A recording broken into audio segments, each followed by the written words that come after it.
Hey everyone, how are you doing? So this was my work for the not a solar eclipse, for the solstice, for my summer solstice work. Part of the reason why I started saying solar eclipse is there was also a solar eclipse going on at around the same time frame.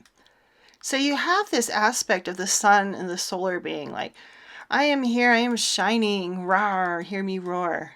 And then you have this other aspect of the solar eclipse coming in and feeling very overshadowed, not it's like not I want to say not there, but that's not quite doesn't sum it up quite correctly.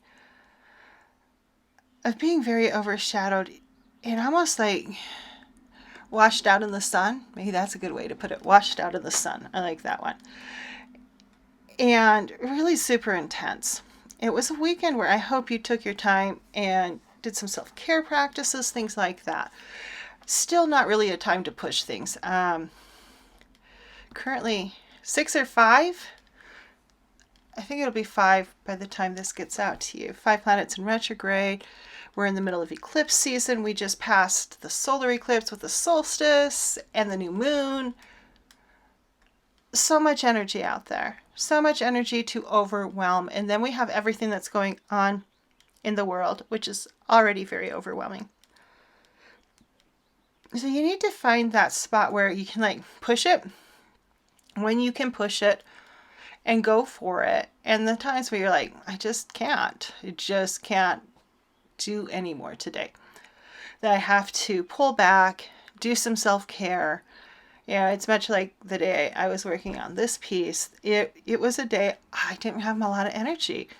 I was extremely tired, and I spent my day working on this and a couple other art pieces that I had going on at the same time. And it's okay to do. It's okay to pull back from the intensity.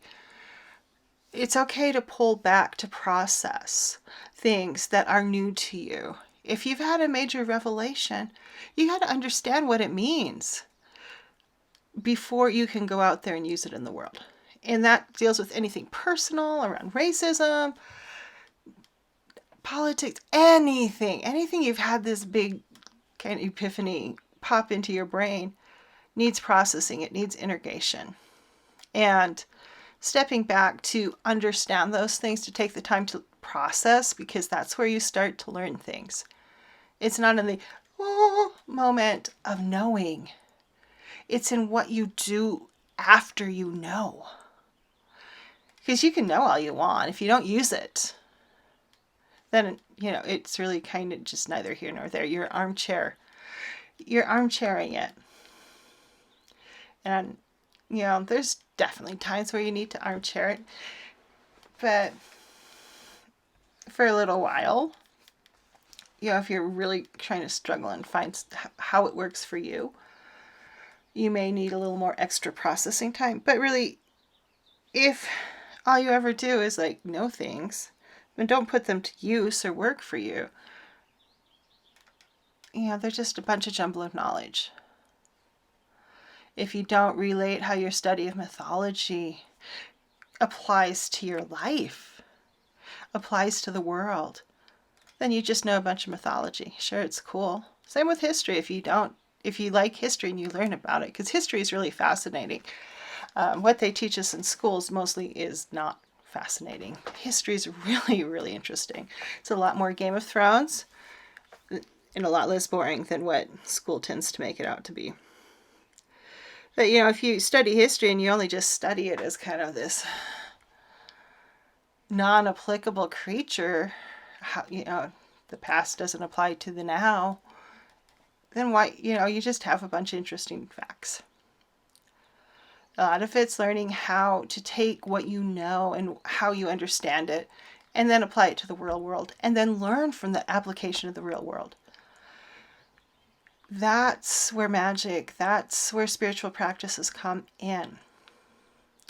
And I remember thinking at this point, still looking at this. Yeah, you notice I pushed back it was looking a little too Native American princessy for me. Nothing wrong with Native American. I didn't like how it was looking, though. It was not what I was going for. It looked like she had a feather headdress, and I just wasn't dealing with it well that day. So I put some light behind her. Hair solves everything.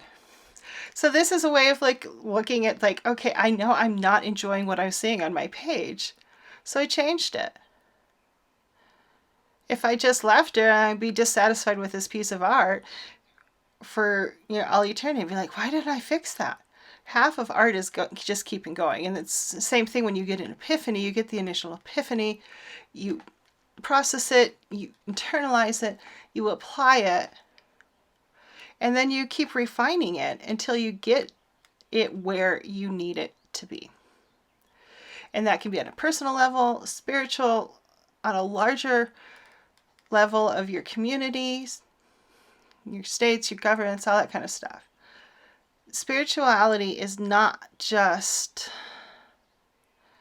you in the spiritual moment of doing solstice work, figuring out, eclipses. It's more than that. It's the application of your spiritual practices into the real world. And that is what truly makes a spiritual practice, is when you start to live that every day to the best you can. Because, realizing you are not perfect. You're going to mess it up. You're going to make mistakes, and it's perfectly okay. And since there's been the butterfly here got stuck on because of, just what I've been talking about. There's a lot of transformation going on in my life right now. And I love butterflies, and it really felt super extra applicable to where I currently am in my process of moving through this area in my life and processing and understanding and applying. Have a great day, everyone. Go out there and be the love in the world.